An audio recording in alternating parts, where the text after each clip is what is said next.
All set. Yep.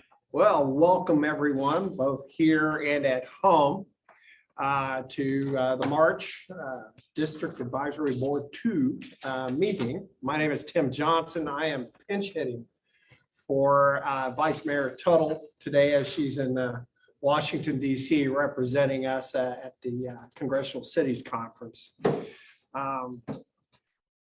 We're going to dispense with what I like most about Wichita, but we're not going to dispense with the introductions. So I've introduced myself. Should we just go around the table? Sam Lindeman, Lonnie Bray, Bruce Gass, Chisholm Creek. Tim Johnson, Willabed. Faith Martin, Eastridge. Tyler York, Sierra Hills. Jennifer McDonald, Dublin Court. I'm Corey Buck, the community service representative for District 2. Well, if I'm reading my agenda right, our next order of business is to approve this agenda. I would entertain a motion to do so. I'll second. All in favor? Aye. Aye. Opposed? Same. I have to abstain. Very good. Well, next item, minutes for the February 14th, 2022 meeting. Again, I'd entertain a motion to approve, assuming we have no comments, corrections, additions. I have to backwards that. I'm abstaining from February. I approve for March. So I'll move, we accept. Whatever. You move to approve the minutes? Sure. And I second. Okay. So Corey, you typed them up? I do. What a labor of love. Thank you very much for doing that. That's better than me doing it. All in favor? Aye. All right. That's right. Those opposed, same sign. All right. Public agenda. Our first schedule item, and I'm going to mispronounce it, Tiva Robinson, I'm afraid, from the Wichita Police Department to share with us some information on the community support specialists and how they support children and families. And you did a good job. It's you too. Oh, there we go. Thank you. So I'm Yatiba and this is Ally, and we are the community support specialists for the city of Wichita. So our job is early intervention and prevention with the goal of keeping children safe in the home, limiting the number of police contact that these families are having, and to keep DCF out the home. So it could be as simple as getting the family's diapers to last until their next payday. We've helped people move, families move, we've helped get them in therapy, we help moms get jobs. We go to court with mom, whether it's PSA court, traffic court, any type of court, we babysit. So our job is just to build the community up around these families so they know they're not alone. And then we also have limited access to DCF, which allows us, when officers are out on scene, they can give us a call. We can look up and see DCF if there is open history or if there's been open history previously. And we can't give them the dispensation of, I can't say that word, about, we can't tell them actually what happened, but we can tell them what's been going on to make the reports to DCF. That helps them then make a decision on scene of what they need to do with the children. And then we can also connect them in with the DCF worker, so they can at least leave the message with the worker. Hopefully they get a call back and kind of go that route as well if needed. We don't have any funds, so everything that we do is donations. We have about 80-ish community partners that we can call and say, hey, we have a family, they need food, can you provide? We'll either go pick it up or they'll drop it off to the families for us. We make contact with any child under the age of 10 or any family that has any law enforcement contact with a child under the age of 10. We review all cases up to 18, but if the child under the age of 10 is, we automatically follow up. Over the age of 10, they can reach out if the officer or community member reaches out and says, hey, this family might need help, then we can follow up with them that way. Our contact with the family can be either via phone, in person, or just by a letter. If the family gets an accident, we'll send them out a letter so that they know that we're here and we can help support them in whatever fashion we can. And you have all of Wichita, All of Wichita, the two of you, the two of us. and no budget. No budget. Sounds like a wedding deal, man. No How- budget. Where is your support? Each other? Yeah, it's just us. Thank you for doing this.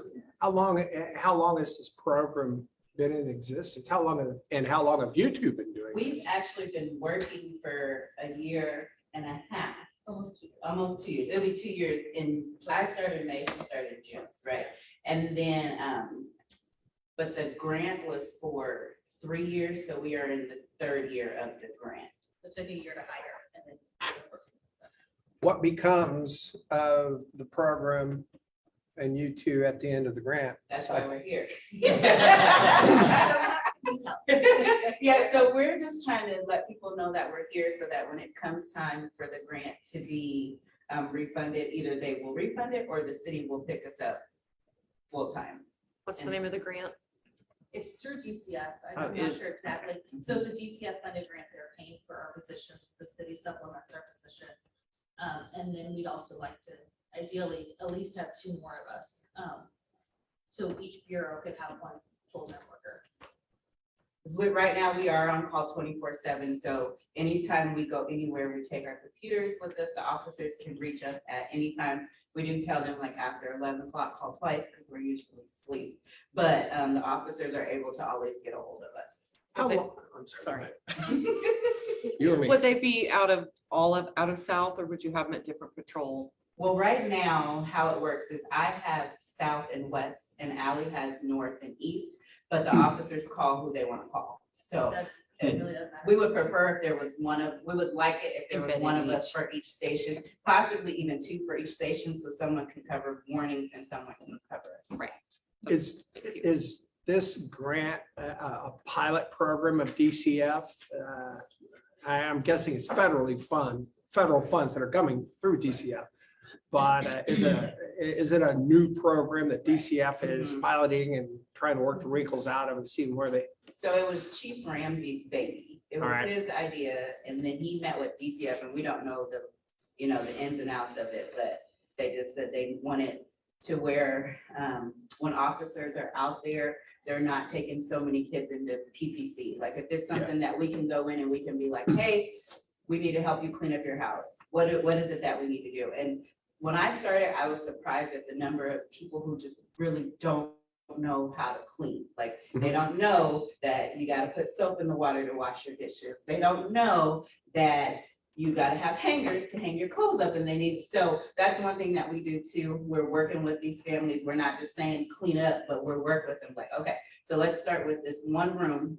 Let's clean this one room, and then we'll move to the next.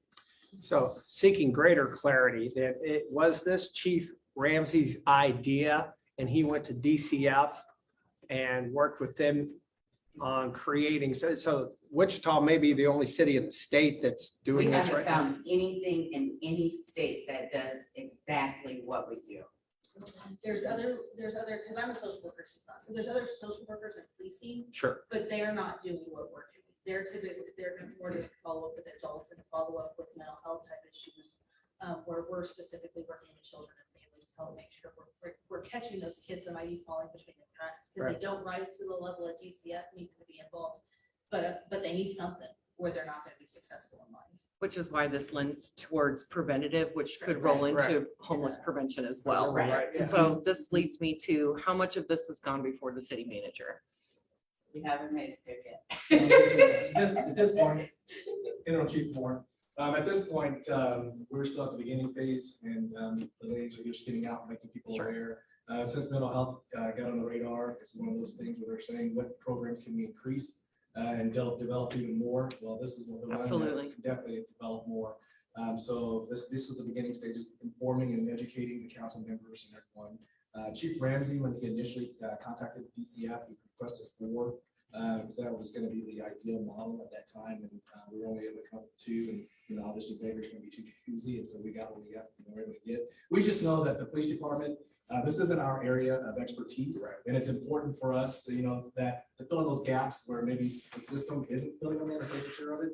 And so, we're stepping out of the box, just like the hot team, and some of the other, areas that we have within our organization that commonly police departments usually don't deal with.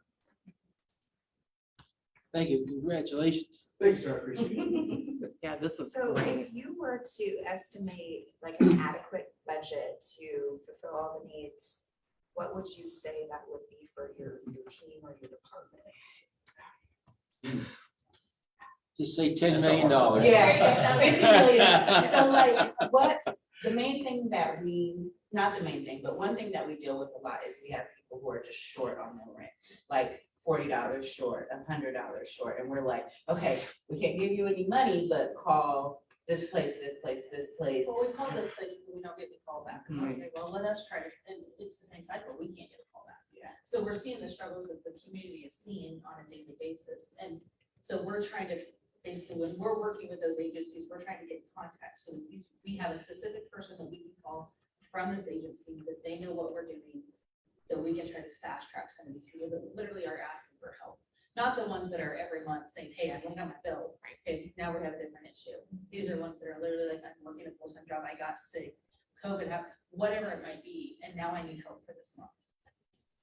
So that's your customer, basically, somebody that's asking for help. Correct. Yeah. Because we don't, they are not required to work with us. We hope that they do once they see that we're there to help. But, so we just like, hey, we're here. If you need us, use us. If not, that's okay. And that's when like the letters come in important, because we'll send a letter out and they'll call us 6 months later and be like, okay, I need help. Okay, well, what do you need? And that's our common phrase. What can we help you with? Because we're not living in your life, so what do you need? Because we can help get that for you. Yeah, but those, a lot of them don't realize it. That kind of help they really, Right. that's what, my visit with you after. Yeah, okay. Now we That's start, I question. mean, we get that, what do you need? And they're like, well, we need help with it. Okay, but what do you need? And the more we talk to them, then we're able to get to the root of the problem. We have families that call us every day that we've been working with the whole time we've been here. And And sometimes they just need a friend. Mhm. They just need somebody that they can get to. And as long as there are children in the home, we can work with them. We don't turn anyone away. And the tremendous help that they provided for the police officers, and the officers, are very grateful, is that when 911 gets a call from a parent that says, hey, my kid doesn't want to go to school, my kid is out of control, that is not a police call at that situation, in that time. However, we get called there all the time, we can't say no. So the young ladies are able to get out there and they're able to manage and deal with those calls, which frees up officers to be able to deal with more of the issues that are going on in our community. When's the, remind me, when's the program set to expire if the DCF grant is not re-awarded? we don't know. We don't know, but we think we have, because the original grant, and we didn't get a 2 copy of years, it. yeah. It was 2 years, and then they could add 2 more a years. 2 more years, a year at a time. So we have 1 more full year that they can add. If we did the math right. Yeah. And I have the contact, but what I'll do is I'll get them in touch with my fiscal affairs person, so that way they can be more informed, and that way you guys be on board. So we'll figure all that stuff out this week. So I was just gonna ask, so you mentioned, folks needing assistance when they're late on rent and then food and cleaning. Are there other needs that you're seeing that kind of rise to the top? It kind of goes like around Christmas time, we needed a lot of diapers and wipes and things like that. And then during the summer, they need shorts and sandals and somewhere for their kids to go. So it kind of goes in spurts, like school close to school time, they needed backpacks and stuff to get kids ready for school. So it just kind of. And we're not reinventing the wheel, so we're not going out and finding those backpacks. What we're doing is finding the places in the community that are already doing those things. And we're getting that information to the parents and helping, making sure that they're able to, if they're not able to get there, how can those items get to them? So, because we're not gonna, we can't get everybody a backpack, but we can tell you where to go to get it and then help make sure you do it. Yeah, so you're a resource center. Right. That's great. Well, I have one last comment. Well, a couple. Thank you very much. I think this is a terrific idea. I like the idea of having this, this skill set located in a police department. The skill set already exists out in the community in other ways, shapes, or forms. But so many people come into contact with you all and they're draining resources from WPD. So I really am enamored of the idea of continuing this and refining it, seeing how far it can go without and adding to your resources rather than just redirecting resources into this. It's a great idea. I hadn't heard of it. Thank you so much. Yeah. Thank you. So we're available, the numbers On there are our desk numbers and our work cell numbers. So if you know somebody who needs help, you can give them that information, have them contact us, or you guys yourself can call us and say, hey, I ran across this family. Can you reach out? And we'll definitely reach out to them. We don't want to be a threat, so if they want to call, they call. Well, Thank thanks so you. much. I appreciate Thank it. you. Sir. Well, let's see. Our next presentation, I believe, is Mr. Gass. Okay, I'm gonna try a PowerPoint here, and basically in a few minutes, I just want to show something that happened real close to our homeowners association. And not scolding anybody. This happened before I was on the board. And since I've been on the board, you guys are very, very thorough and very, very good about asking questions about planning changes. So just going to run through this quickly. This happened February 2020. And requesting a zoning change, and that's the little area on the corner. Right behind that is Chisholm Creek Homeowners Association, 70 units right there. And this is about 300 feet circle.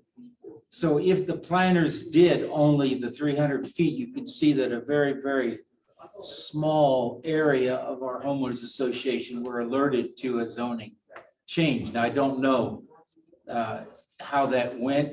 I know that I would ask the planners to go the extra mile. And if you're that close to a residential, that they would send letters to the whole area. And I'm not sure what happened with our board at the time. Like I said, didn't live there at the time, but nobody noticed this or did anything with it. So what they're asking for is to add a sign and actually call it a billboard, 10 foot by 30 foot, commercial, and at the corner there. And along with, this is just excerpts out of the planning paperwork. If it is not protested, then the decision of the MAPC is final. They don't even have to go to City Hall. So at the time this occurred, there was no protest or appeal or contention against it. So I'd just like to highlight this little phrase right here, uses and character of the neighborhood, okay? And again, they make it very clear, nobody's called, nobody's wrote. So they did their job. So simply put, the process was followed correctly and all the ducks were in a row. And here's what appeared by surprise 2 years later is a big, fat 30-foot by 10-foot billboard freestanding over the top of that new building.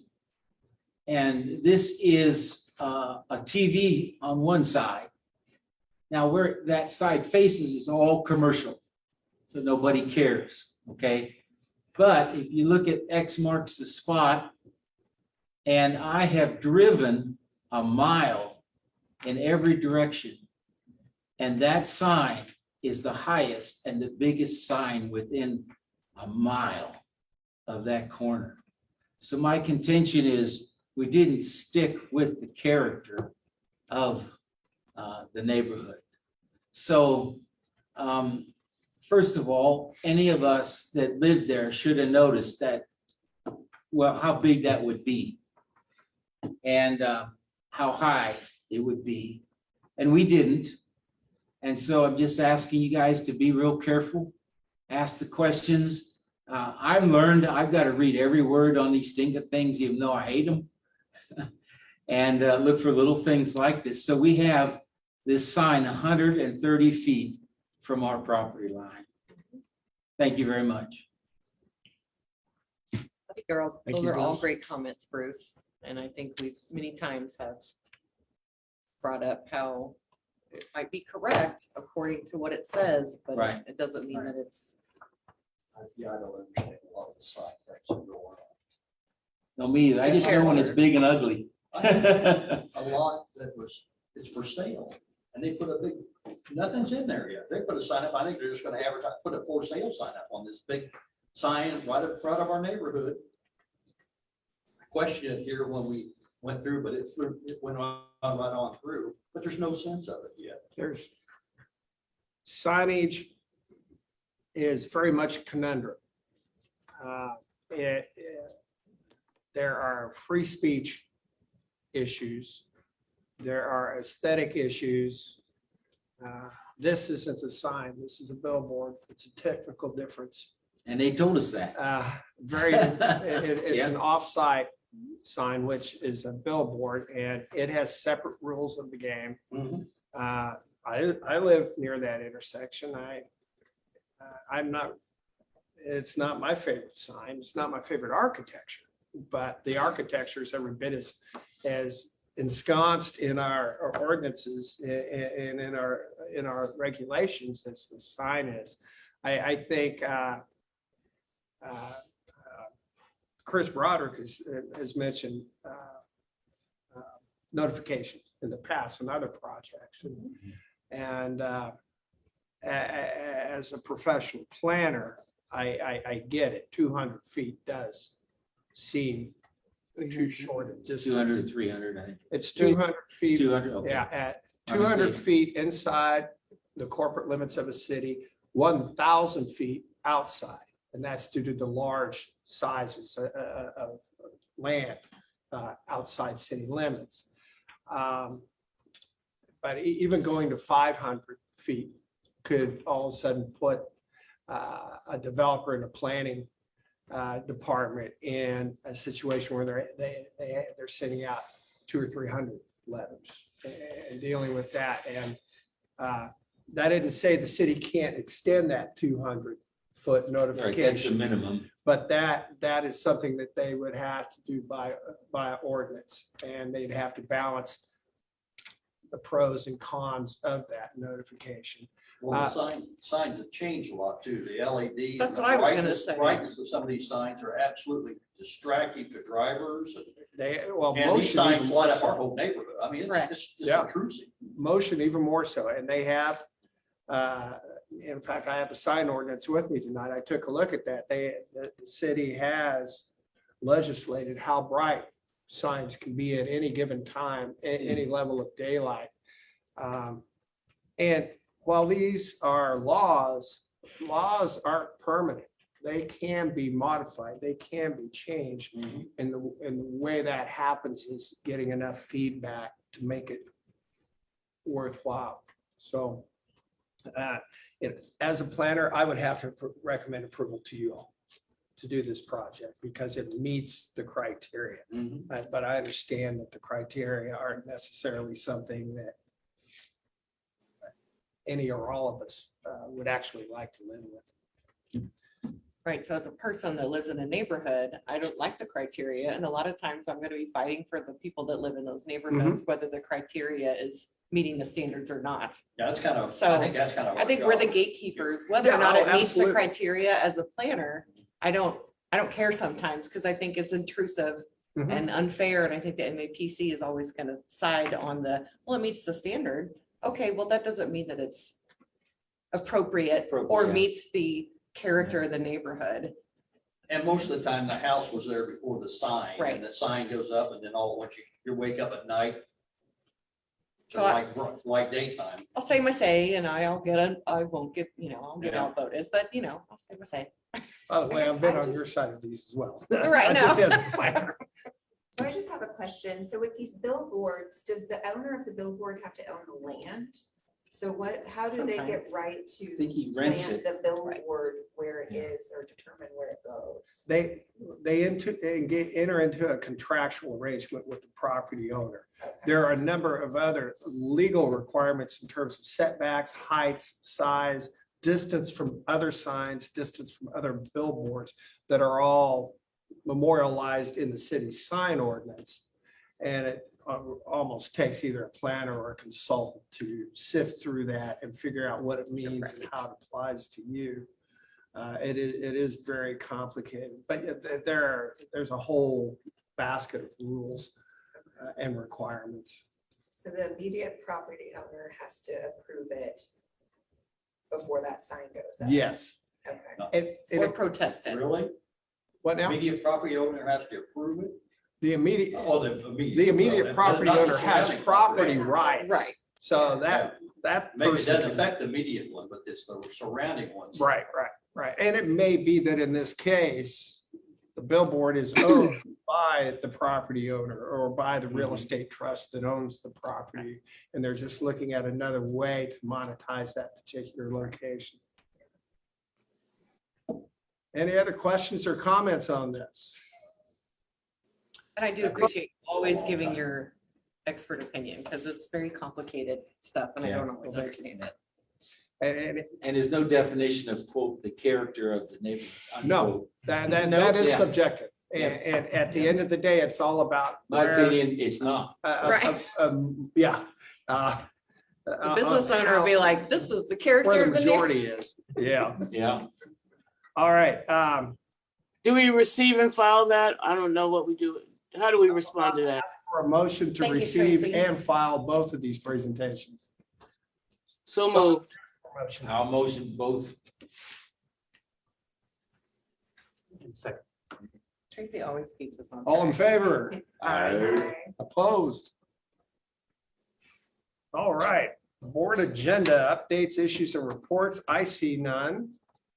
So I Oh, believe. Just real Yes, ma'am. fast, I wanted to give an update on the grants review committee that you guys appointed me to. That was a really great experience. I appreciate you guys appointing me to that position. It's a lot to review all of the dollars, the federal dollars to the housing, and I'll happily do it next year unless somebody wants to do it, but it is a lot. It's a lot of work, but Quite an education. it was in there. a big, Gotta be educa- interesting. it was a big education. So if somebody Yeah. else wants to do it next year, you're welcome to it, but I appreciate the opportunity to do it and to be a part of that, process. So Thank you for doing it. it's a lot to review all the applications. There's never enough money to go around. And I think the group that was a part of that review process was really pleased with how we allocated the dollars. So be looking for that at the city council meeting upcoming in the next month or so. Very good. Anything else? Well, do we have a fire department report this evening? I'm not seeing a fire representative on Zoom. Or in person. Well, then, let's move down to the community police report. I believe Officer Rich Wine is with us. Yep. How are you guys? We are great. How are you? Oh, a little exhausted. It's been a long day. Not too bad though. So just a couple things, guys. We did the polar plunge weekend before last. Raised almost $6,000 for the Special Olympics for that. That was a pretty good program.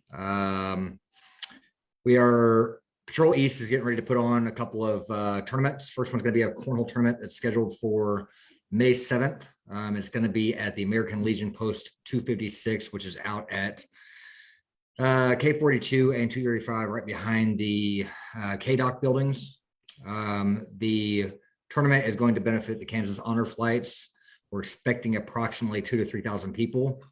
For those that are interested, registration does not start until the day of at 12 p.m. And then we're going to start throwing bags at 1 o'clock. We'll have food trucks out there. There's going to be a car show. Lots of things to do out there. So if you guys can come out, that'd be great. If anybody's interested as well. I believe it's been thrown up on the American Legion Post 256's website, so they can go straight to that as well. So the other tournament we're going to be putting on is going to be June 3rd. It's a golf tournament out at Texas Solver, starting at 7 a.m. It's going to be a 4-person scramble. We're going to have some raffles as well as some other prizes.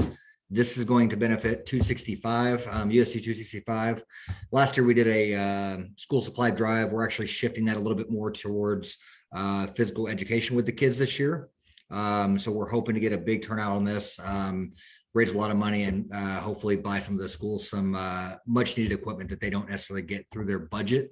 I know by the time the budget's used up, typically from what we're understanding, the physical education kind of suffers and doesn't get quite as much money thrown towards them. So we're going to try to help them out a little bit and buy some more expensive equipment that they normally wouldn't get.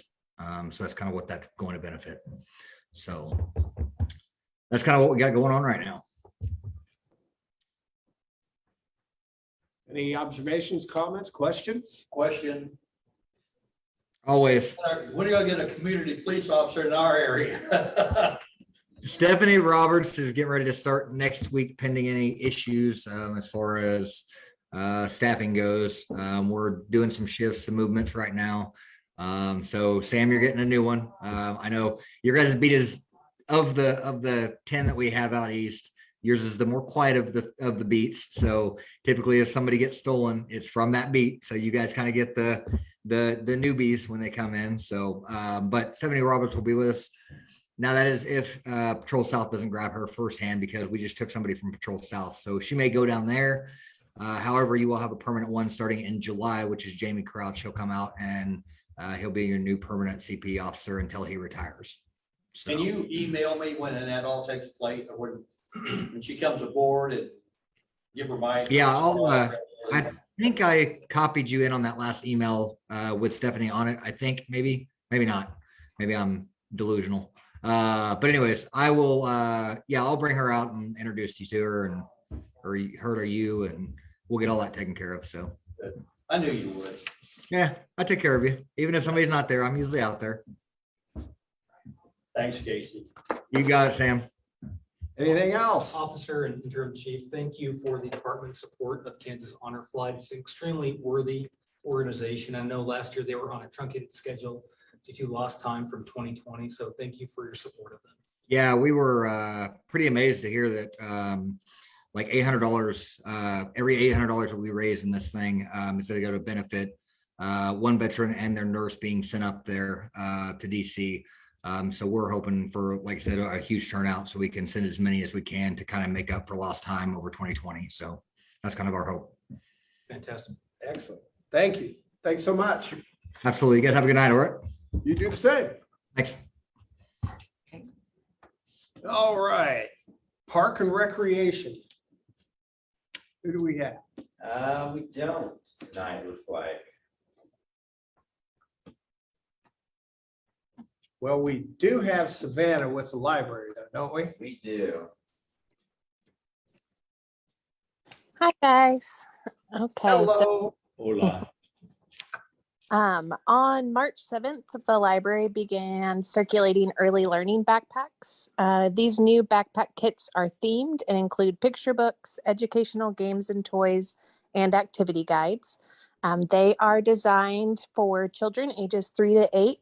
And there are a lot of different themes available, including backyard discovery, friendship and sharing, me and my emotions, and shapes in my world. So you can find more information about those on our website. If you just go to wichitalibrary.org/backpacks. It's also time for the 36th year of the Wichita Public Library's acclaimed program, Academy Award Shorts Film Festival. The library encourages moviegoers to mask up and social distance for in-person short film screenings. This year, the screenings will take place at the Advanced Learning Library at 711 West 2nd Street. We will be showing all of the categories on Saturday, March 19th from 10 a.m. to 6 p.m. and Saturday, March 26th from 10 a.m. to 6 p.m. If you'd like to see just the animated and live action, that will be shown on Thursday, March 24th from 1 to 4:30. And if you just would like to watch the documentaries, those will be shown on Monday, March 21st from 10:30 to 2 p.m. So in 1986, the Wichita Public Library made Wichita one of the first cities in the country to let the public view short films nominated in the animated, live action, and documentary categories outside of major cities like New York and LA. So to qualify as a short film for Academy Awards consideration, films must be less than 40 minutes, and the films at the library screening are not rated and may not be suitable for all audiences. All films presented this year have an R rating consideration. And then the actual 94th Academy Awards will be televised on Sunday, March 27th. So we will be showing all the shorts just in time to for the actual showing of the Academy Awards.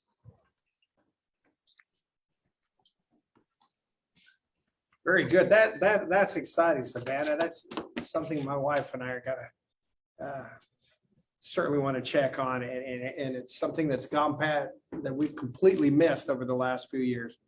Anything else? That's all for me. Any questions or comments for Savannah? Welcome back, Savannah. Thank you. Today was my first day back. All right, then. I would ask for a motion to receive and file these staff reports. So moved. Second. All in favor? Hi.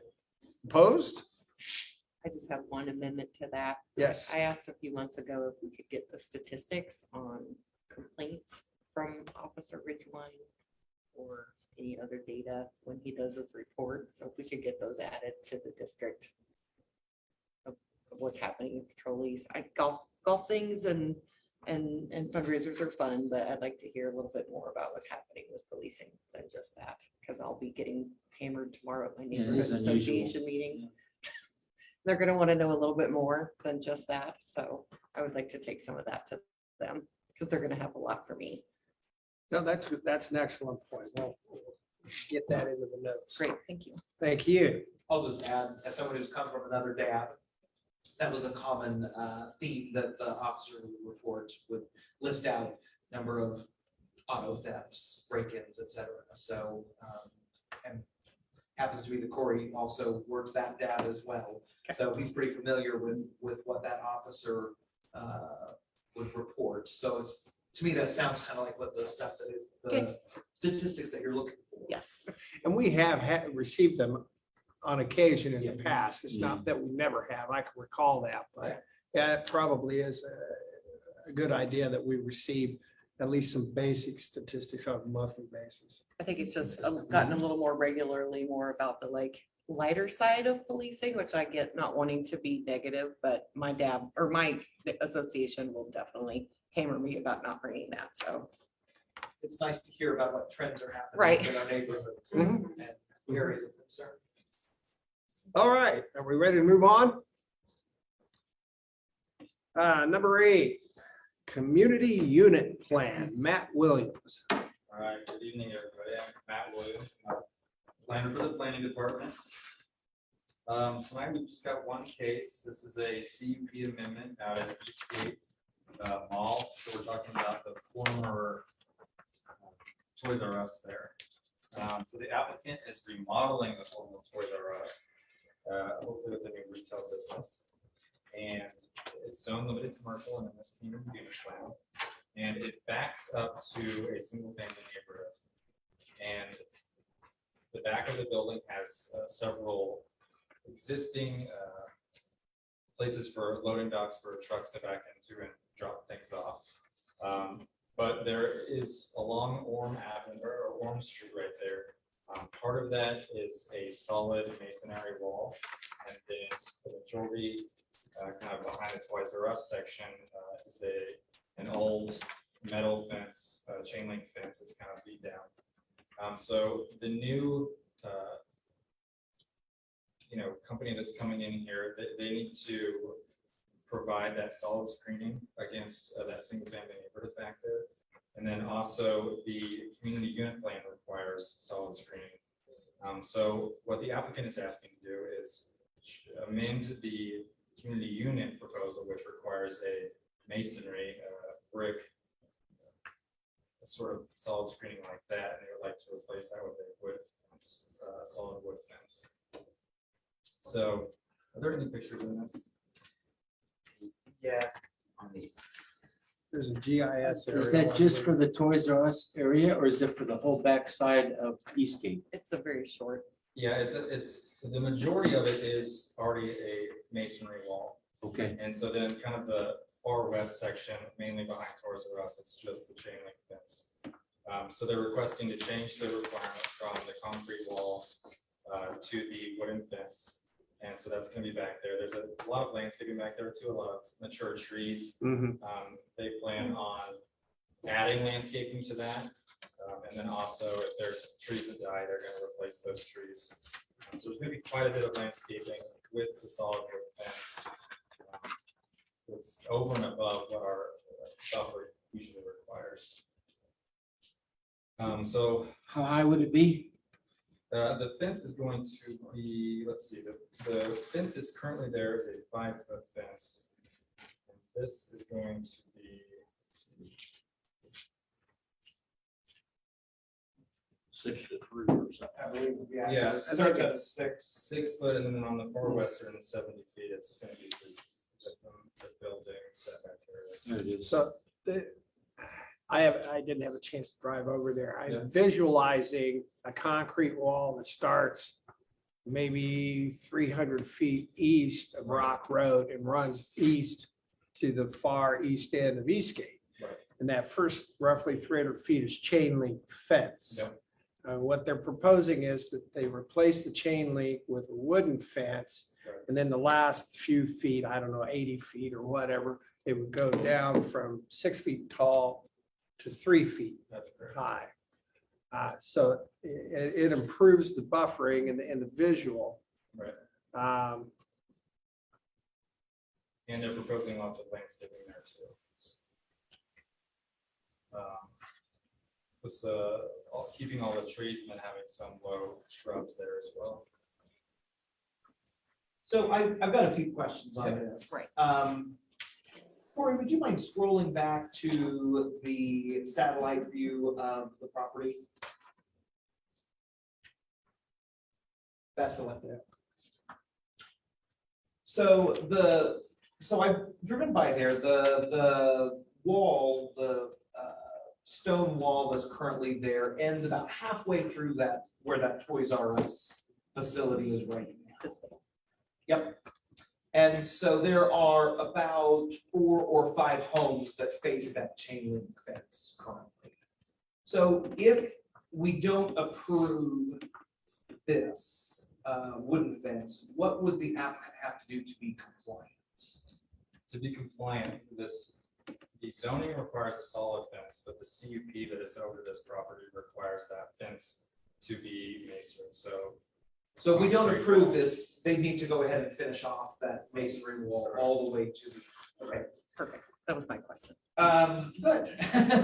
So second, this is coming up right now because of a remodel, correct? Yeah, yes. Okay, so they also just recently remodeled a portion of this because part of that Toys R Us is now an Aldi's that's there. So my second question is, why was this not addressed for that remodel? Why is it coming up for this one and not the previous one? You know, this is not my case. It's the Aldi's on the east side with the Aldi's back up to the part that already has the concrete fence. Not to interrupt, but I might be able to answer. Oh, perfect. I'm the architect, Henry Clover. So I'm not there today, but I'll be there on Thursday. The building is split, you're correct, and it was split for Aldi's.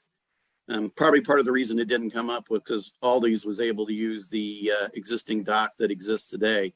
That is over on the, in that little kind of T shape you see poke off is where the dock is. Yep. The new tenant is a Sierra Trading Company. And they required, we tried to get them to use the other half of the dock that was over there, but they refused to do it, and they required a new dock for themselves. So we're actually tearing down a back corner of that building. We're reducing the square footage by roughly 1,000 square feet of the building to get their dock in. Now the fence has obviously existed for a very long time. It was a separate parcel that was actually owned by Toys R Us, so it was probably a different deal. The shopping center owners owned where the masonry wall goes to the east. And they purchased this when obviously Toys R Us went into bankruptcy. But the other reason too for the fence is because what was through that area is a whole series of Scotch pines that are fairly mature. And also a gas easement, and the ability to put in a wall, or just because this concern is that the about half of the pines would be killed because the pines are only about 4 feet from that wall. So if we dug a footing big enough to hold a masonry wall, it was going to kill it. So our suggestion was to replace the existing posts in kind and then do a 6-foot wood fence. And then to buffer it even more, because the trees what happens with evergreens is they limb up over time. In other words, as they get older, and a lot of communities have figured this out too, because they eventually allow light and air underneath the bit. So what we've done is we've planted a whole series of junipers underneath it to basically enclose that area back, because if you go by there today, you can see right underneath the trees. So that's pretty much the reason that we were requesting it. Was one, not to kill the trees that are existing, because there's no way you could dig a footing through there and not take them out. And we thought it was a better idea to leave the mature evergreens and then supplement the base. I appreciate the response. That helps me understand it a little bit more. Because when I was there, I noticed that there are already existing loading docks that are very exposed. There's no, I mean, it's just a chain link fence as has been mentioned. Those are on the west, so it's helpful to understand that now you're remodeling on the east, and this issue didn't come up because they didn't have to do any remodels on that side. Right. So I'll follow up with another question. Sorry, I've got several on this case. So it would seem to me that the barrier requirement that the city imposes is for two reasons. One is for the site of the loading dock, which masonry or wood accomplishes, but also sound. Is there a concern that the wooden fence, while I understand the reasoning for keeping the trees, doesn't accomplish the secondary reason for having that barrier? Is that a question to me or staff? I'm sorry, sir. I'm happy for anybody, either of you to respond. Yeah, sound is a function of obviously directional and mass. So a 6-foot wall fence is going to do a certain amount of job, but the better job is going to be done by the articulation and the trees and the height of the trees. And adding the additional ones below would actually be better than the wall itself. And I'm not sure if you know this or not, but most of the wall that's there is actually decorative and has holes through it. So When I drove by, I'll be honest, I didn't drive that far down the wall, so I didn't notice the holes in the existing wall. And correct me if I'm wrong, the existing masonry wall is 5 feet, but you're yes, it is. proposing 6 feet for the wooden fence. That was at the request of William Longnecker, who requested we change it from a 5 to a 6. We were initially told to put a 5, and he requested a 6, so we adjusted it up. Okay. And part of the other reason for the lower fence is for sightline as you get closer to the street. They didn't want it taller. Okay, does the wooden fence taper before the western loading docks or after those? The plan you're looking at, it would be the 70 feet, which is basically the first lot for the house you see across the street, is where it would be 36 inches, and then it tapers up basically at the second lot. So it's 70 feet from the street, and then it goes for about 318 feet before it catches back up with the masonry wall. Okay, so basically just that first lot, and then Yeah. it's up to the 6 feet on the Yes. on the lots moving forward. Okay. Yeah, so you can see it covers the loading dock for Yes. for Aldi's. So Great, thank you. I appreciate you answering my questions. welcome. Middle school, some code requires it to be.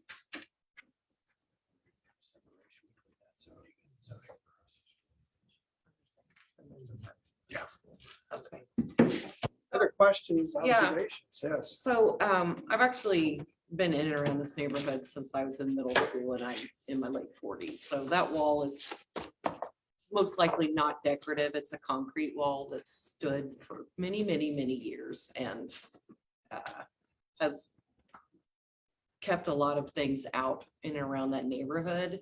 And my recommendation would be to just extend that wall because the people that live around that neighborhood, there's a school. I don't know if you guys know, but there's a school just a few blocks from there. So it's a healthy residential neighborhood and to keep the character of the neighborhood, that stone wall wraps around that entire wall. So yes, there's a chain link fence and yes, there's trees, but those trees are not native trees. Those are just trees that were planted for screening. And I know it's probably not going to make the people that want to build this fence very happy, but I would like to see the stone wall extended. That's just my opinion, so. It's a concrete block wall, ma'am, not stone. Right, Just to it's a make concrete sure you- wall. Yeah, it's I'm a aware. concrete block wall, yeah. Right. How long has the chain link fence been in existence? How long has that been? From reading this. Probably from the original construction Probably. of the It looks Toys like- R Us, Old. like 50 or 60 years, something like that, so. The No, chain link fence Eastgate. is Oh, yeah. But the stone wall or it looks like stone is concrete, but it's pretty sturdy. The other piece is that while there are trees there, it's not like it's just right up against there. There are a few deep. So I don't know that constructing the stone wall would necessarily require removing all of the trees that are there. It would take out there's two lines, one that's in the right of way, and then there's a second line, which is pretty close to the wall. It would take out the back line. They're Yeah. staggered about 7 feet apart. Yeah, that's what it looks like to me as well. And so while you would be removing some trees, it would not be a removal of just all the trees that are in that space. So you may have the benefit of both having the stone wall and the trees if you go with that route. I guess that's not what they're asking us. It says amend the screening material provision. I would say let's not amend the screening material provision because that's what they're asking us. And if we don't, again, the requirement would be for the stone wall, would that go all the way to where that existing chain link fence ends now? Yeah, my understanding is that it would go to where it ends now. I don't think it would probably go all the way to the street. And there'd be no tapering off of the mason wall, it would just be all the way there. There might need to be, I think that would be something that they would need to look at after. Okay, and that would be a requirement because of the proximity to Yeah. the intersection. Yeah. Okay. First sight lines.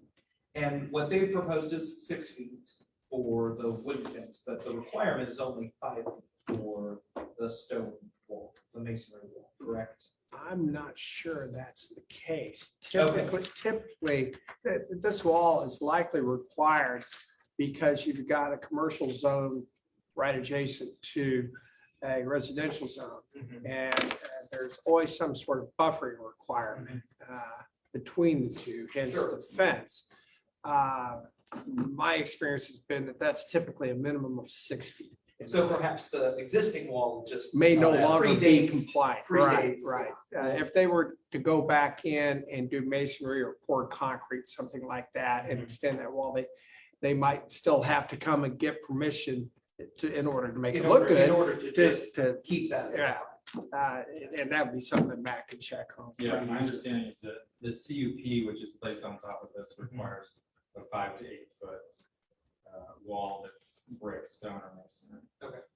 And so That is it correct. Explicitly excludes wood, so that's why we have. to- Sure. No, I understand that. So my question was just the height, since the existing one is 5, and we've been talking about 6. And my preference would be if it were to be another masonry wall, that it be at 5 feet and then just extend the current Yeah. So it matches. architectural. Yeah. Yeah. Doesn't have to be better, just the same. I Now, noticed the here, lowering- the lowering of the wall is basically for sight at the corner. Am I not correct there? To the sidewalk, The probably. fence that you're looking at. Yeah, usually being close, to the- they want to make sure that you're. not- Yeah, I understand that. Okay. I noticed here that they're not replacing the chain link, they're adding the wood to the chain link. No, well, it'll all be new. There won't be anything left or reused from the chain link fence. I think they're using metal posts for some. of the wood. Yeah. Double hose. And that's also because there's a gas easement there, so we wanted to try and put it back in kind to avoid any potential issues. Okay, just the folks.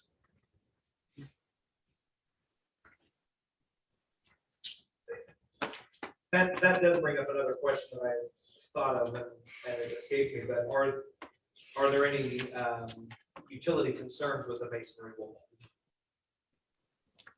It's in the utilities, or right next to The only issue is we'd have to locate the gas line. If the gas line goes where the survey shows it, we should be fine, but once they locate it, I've had gas lines that didn't go in very straight and beveled and turned, and Okay.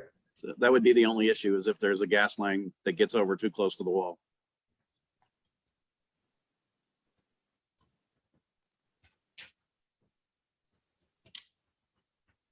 Other comments or observations? Save you on landscaping fees. I'm sorry, what? Save on landscaping. So what are we're voting on the height? Is that what we're voting on? The action, the recommended action submitted to us was to approve it, to approve this request subject to the development guidelines of the amended CUP and the conditions that are included in our report here on the agenda. That is not to say that another motion could be substituted for that. Any complaints from the neighborhood? We haven't heard any complaints from the neighborhood. We've gotten a few questions, especially one just asking that whatever is built is maintained well by the property owner. No complaints. Has this gone before MAPC yet? Planning Commission is this Thursday. I guess I just have one question as a business owner. I'm always looking at costs. So do we know the cost of the wood fence versus masonry? And is it going to be a huge burden to the business? I think that would be a good question for the agent that's online. It's probably 10 times the cost, ma'am. Yeah. So I think we do have to consider that just as a fellow business owner. I always struggle with that. I understand the needs of keeping your costs low, and obviously they're gonna be doing a lot of work that's gonna be beneficial to the neighborhood, bringing in a new business and revitalizing this empty space. So I understand your concerns. I guess my other question would be, why was the chain link fence allowed to be put up in the first place? Why didn't they just do masonry all the way down from the beginning? Because not everybody thinks generationally when they're approving things like this. Like we are right now when we're thinking about generational costs and like, maybe we should extend the wall instead of building a wooden fence. The city's development code has changed several times since this shopping center was built and since that fence was put up. And It was also a separate ownership. That property was actually only owned directly by Toys R Us originally, until recently. So it was a separate property owner too. But should that cost burden be put on the business? Is this a cost that will be shared by all of those businesses that back up to that, or is it just the one that is choosing to? The budget is that currently exists. This was not considered because we obviously didn't realize, obviously we put the Aldi's in. But this project is about a $1.8 million project to get the Sierra Trading in there, and it will be borne just by that project, as everything else is already done. Actually, how long is this wood fence? Would it be? It's 318 plus 70, so I think it's like 370 feet long, 388 feet long. It says 300 feet long, 6 feet high. Well, that's the 6 feet portion. There's another 70 past that. It's only 5. Oh, yeah, within 70 feet of the east. I mean, if they- Yeah. Yeah.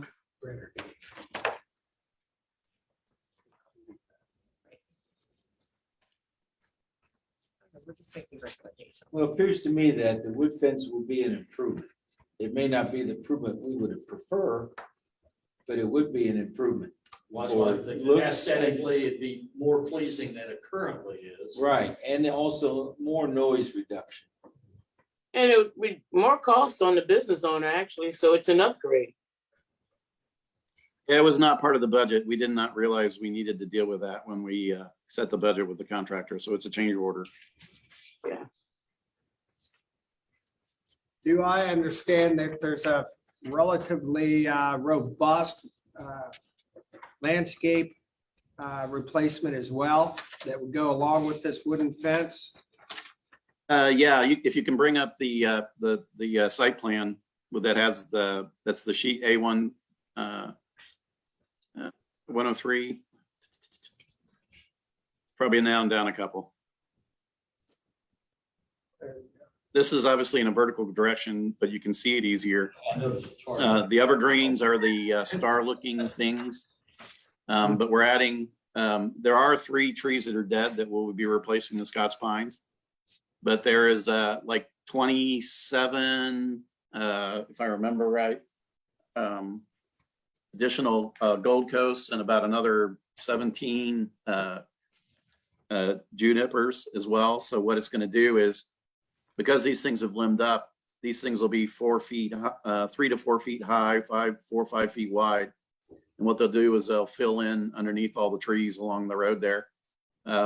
There's also been discussions that we'll obviously be maintaining it. Pier Point landscapers have already been out there and reviewing it, and they're pricing it up to look at it. There's also some additional infills with some cherry trees that are going in some of the open spots as well to fill in. Evergreens do a really good job of dealing with sound. Who mows that? I'm not sure, but I think the developer mows it because they talked to me about it, that they had to deal with some of the plantings through there originally. And so they've been mowing that area, I believe. So. Okay, thank you. Well, I'm just gonna cut through the fog here. I'm gonna make a motion to accept it. Seconded. Yeah, I'll second that. Any other discussion? I understand that. I still think it's more aesthetically pleasing than current. The neighbors aren't complaining. I agree. I agree with you. I do too. All right, then, all in favor? Aye. Aye. Opposed? Nay. Good girl. Motion passes. Thank you very much for your time, ladies and gentlemen. Thank you. Sorry, Faith. I've already said before, I've been I'm the only just one here to on it. have the discussion. I think it was good. All legitimate issues. Do we have anything else to talk about this evening? Corey, you like a raise, Corey? Well, Always like, get out. unless there's some objection, I'm gonna adjourn this meeting. I second that. All right. All right, thank you so much. Have a great evening, everybody.